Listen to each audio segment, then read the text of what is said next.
Good morning student, class 10th। आज हम पढ़ रहे थे, तो हम बात कर रहे थे झांसी की रानी लक्ष्मीबाई सुभद्रा कुमारी चौहान की लिखी हुई कविता। अब उसके आगे हम देखते हैं। उदित हुआ सौभाग्य मुदित महलों में उजियाली छाई, किंतु काल गति चुपके चुपके काली घटा घेर लाई। तीर चलाने वाले कर में उसे चूड़ियाँ कब भाई, रानी विधवा हुई आए विधि को भी नहीं दया आई। यानी उदित हुआ सौभाग्य, ठीक है, यानी रानी का सौभाग्य जो है उदित यानी उदय हो गया, और मुदित महलों में उजियाली, मुदित यानी प्रसन्न को बोलते हैं मुदित, महलों के अंदर जो है उजियाली छा गई। ठीक है, आगे देखते हैं। किंतु काल गति चुपके चुपके काली घटा घेर लाई। किंतु काल गति है यानी काल की जो गति है, समय की जो गति है, वो चुपके चुपके धीरे धीरे जो है काली घटा घेर लाई, यानी काली घटा उसके चारों तरफ छा गई। कैसे छाई देखते हैं। तीर चलाने वाले कर में उसे चूड़ियाँ कब भाई, क्योंकि रानी जो थी, कर का मतलब होता है हाथ, ठीक है, रानी के हाथ हमेशा तीर चलाने वाले थे रानी लक्ष्मीबाई के। उसे कब चूड़ियाँ पसंद आई, उसे तो कभी चूड़ियाँ भाई नहीं। रानी विधवा हुई हाय विधि को भी नहीं दया आई, और रानी जो क्या हो गई, विधवा हो गई, यानी उनके पति का स्वर्गवास हो गया, उनके पति की मृत्यु हो गई। विधि कहते हैं किस्मत को, विधि कहते हैं विधाता को। किस्मत भी मान सकते हैं, विधाता ईश्वर भी मान सकते हैं उसको। विधि को भी उस पर दया नहीं आई, और जल्दी ही रानी जो है विधवा हो गई, उसके पति का स्वर्गवास हो गया। और जो है रानी जो तीर चलाने वाले हाथ थे, उसके हाथों में चूड़ियाँ कब पसंद आने वाली थी, वही वापस उसके हाथों में तीर धनुष बाण उसके हाथों में आ गए। आगे देखें। निसंतान मरे राजा जी रानी शोक समानी थी, बुंदेले हर बोलों के मुँह हमने सुनी कहानी थी, खूब लड़ी मर्दानी वह तो झांसी वाली रानी थी। निसंतान मरे राजा जी, निसंतान यानी बिना संतान के राजा जी जो है वो मर चुके थे। रानी शोक समानी थी, और रानी जो है गम में डूब गई, उन राजा जी के शोक में डूब गई। बुंदेले हर बोलों के मुँह, वापस हुई बुंदेले हर बोले, बुंदेलखंड के जो हर बोले हैं योद्धाओं हैं, उनके मुख से हमने यही कहानी सुनी थी कि जो मर्दों के समान लड़ने वाली जो रानी थी वो कौन थी, वो तो झांसी वाली रानी थी। आगे देखिए। बुझा दीप झांसी का तब डलहो जी मन में हर्षाया, राज्य हड़प करने का उसने ये अच्छा अवसर पाया, फौरन फौजें भेज दुर्ग पर अपना झंडा फहराया, लावारिस का वारिस बनकर ब्रिटिश राज्य झांसी आया। ठीक है, बुझा दीप झांसी का, जब झांसी का दीप बुझ गया, यानी झांसी के जो राजा जी थे, जो शासक थे, उनकी मृत्यु हो गई, तो लॉर्ड डलहौजी उस समय गवर्नर था ब्रिटिश ईस्ट इंडिया कंपनी का। वो मन से बहुत हर्षाया, बहुत प्रसन्न हुआ, उसको एक अच्छा अवसर मिल गया था राज्य हड़प करने का। उसने अच्छा अवसर प्राप्त हो गया, अब वो राज्य हड़प कर सकता था, क्योंकि राजा जी निसंतान थे, उनके कोई संतान नहीं थी, तो उसको ये लग गया था कि अब इस झांसी को जो है ब्रिटिश राज्य के अधीन कर लेना है, ईस्ट इंडिया कंपनी के अधीन कर लेना है, इस पर अपना अधिकार कर लेना है।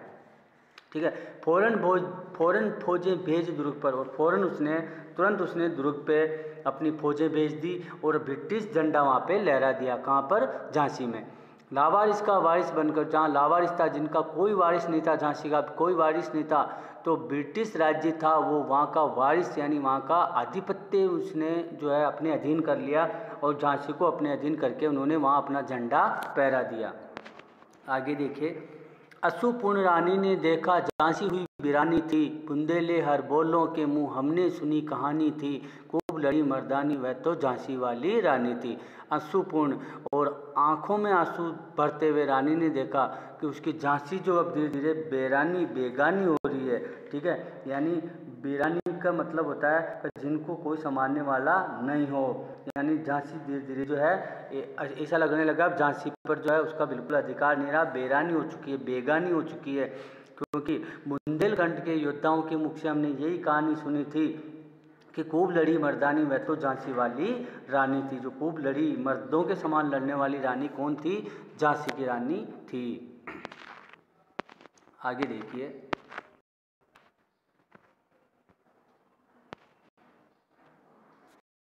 नहीं सुनता है विकट फिरंगी की माया, व्यापारी बन दया चाहता था जब ये भारत आया, डलहौजी ने पैर पसारे अब तो पलट गई काया, राजाओं नवाबों को भी उसने पैरों ठुकराया।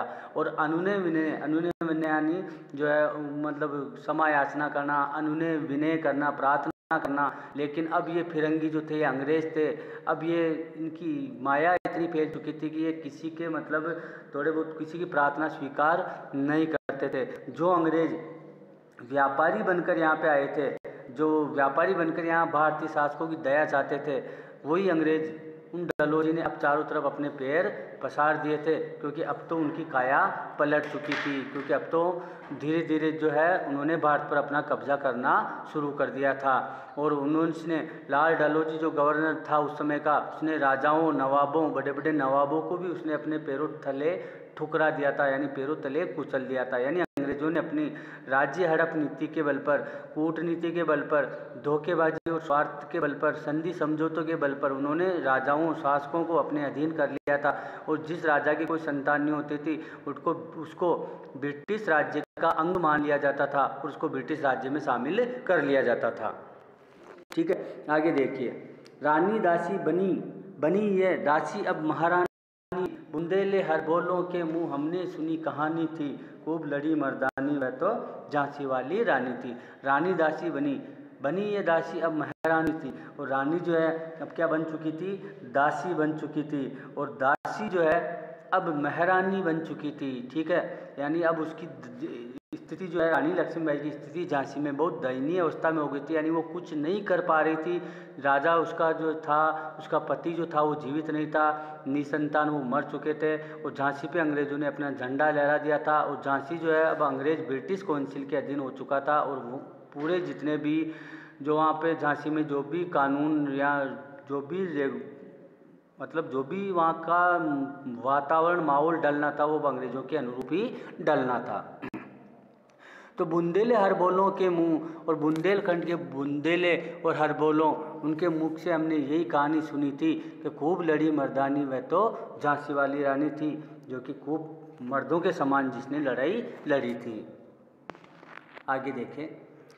छीनी राजधानी दिल्ली की, लिया लखनऊ बात, कैद पेशवा था बिटूर में, हुआ नागपुर का भी घात। उदयपुर, तंजौर, सतारा, कर्नाटक की कौन बिसात, जबकि सिंध, पंजाब, ब्रह्म पर अभी हुआ था वर्ज निपात। ठीक है, और धीरे धीरे जो अंग्रेज़ों की है, यहाँ पे अंग्रेज़ों ने राजधानी यानी दिल्ली को उन्होंने अपने कब्जे में कर लिया था। और बातों ही बातों में लखनऊ को अपने अधिकार में कर लिया। और जो पेशवा था, महाराष्ट्र का जो पेशवा था, वो बिटूर में उनको कैद कर दिया गया था बिटूर में। और नागपुर पे भी उन्होंने अंग्रेज़ों ने अपना घात लगा दिया था। विश्वासघात के बल पे नागपुर को भी अपने कब्जे में कर लिया। इसके अलावा उदयपुर, तंजौर, सतारा, कर्नाटक, इनकी बेचारी की क्या बिसात थी। बिसात का मतलब औकात, इनकी क्या औकात थी कि वो अंग्रेज़ों का सामना कर सके। क्योंकि अंग्रेज़ों ने इस माया जाल ऐसा फैलाया कि धीरे धीरे सब उसमें फंसते चले गए।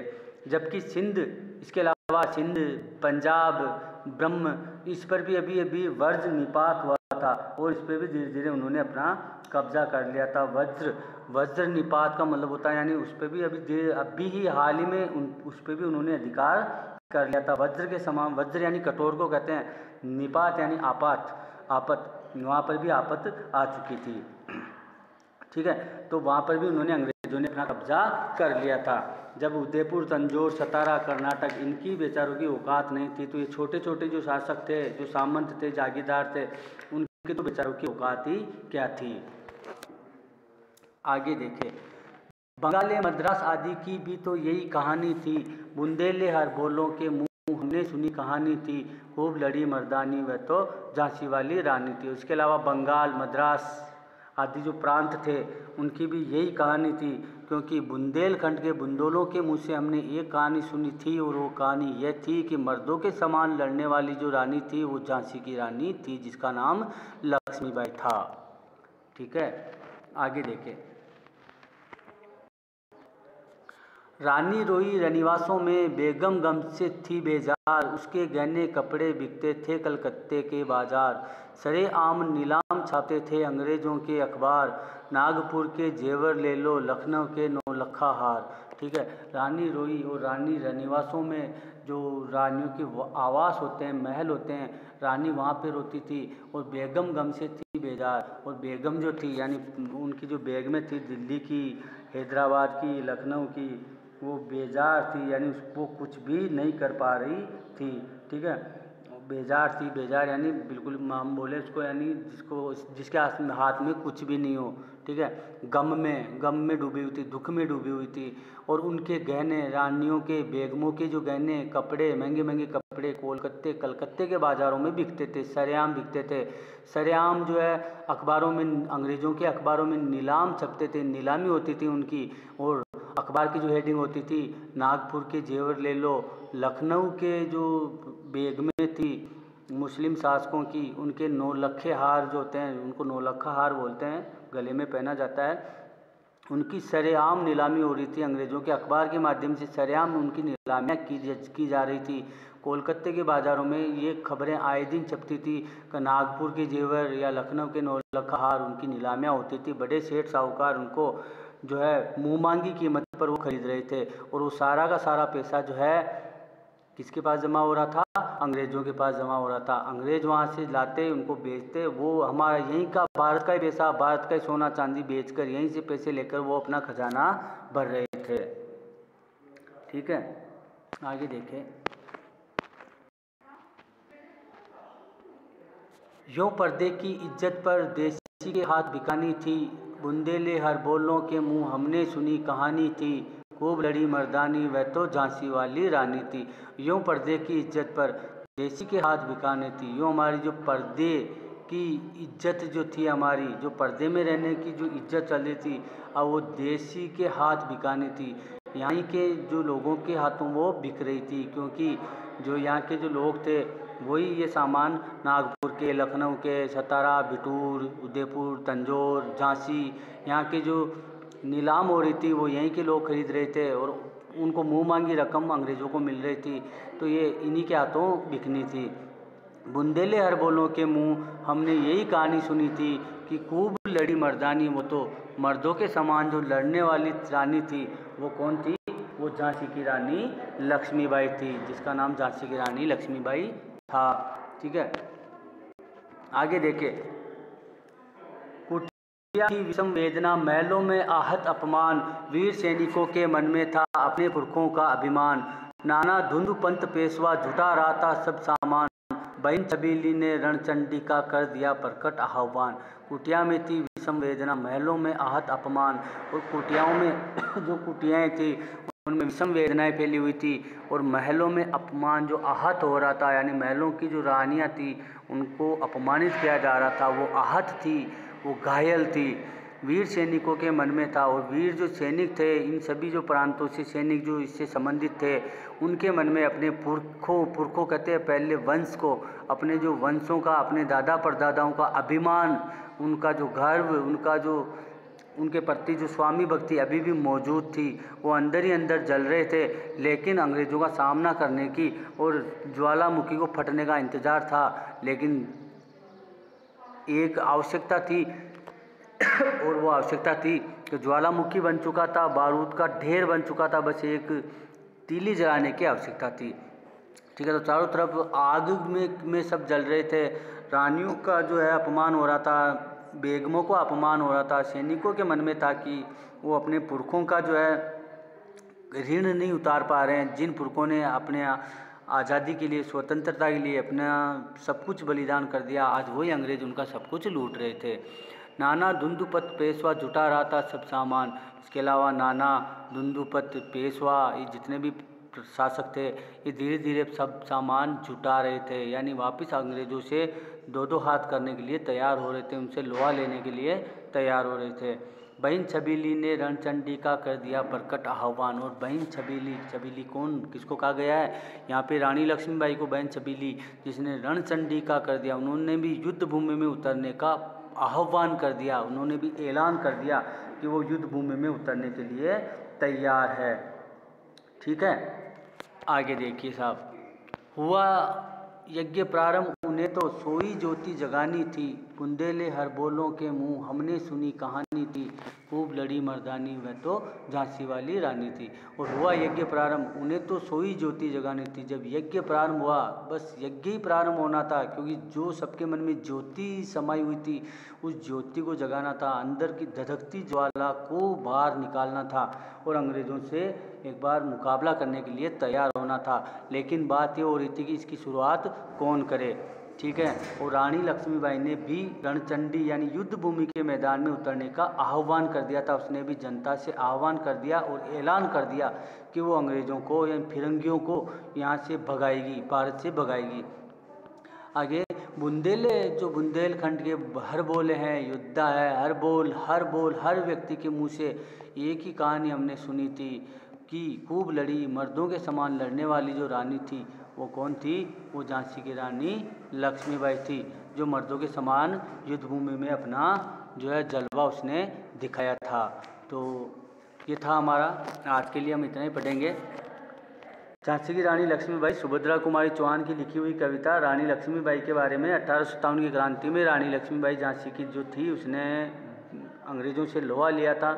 ये था कि वो जब अकेली हो गई और उसकी जो दो सहेलियाँ थी कान्हा और मंदरा, पहले भी हमने बात की थी, उन दोनों ने उनका साथ दिया। अंत में वो वीर गति को प्राप्त होती है, लेकिन फिर भी एक बार के लिए अंग्रेज़ों को इस चीज़ का एहसास ज़रूर करा देती है कि यहाँ की जो महिलाएं हैं वो पुरुषों से किसी भी क्षेत्र में कम नहीं है और वो पुरुषों के मुकाबले, पुरुषों के समान ही वो लड़ना जानती है, हथियार उठाना जानती है।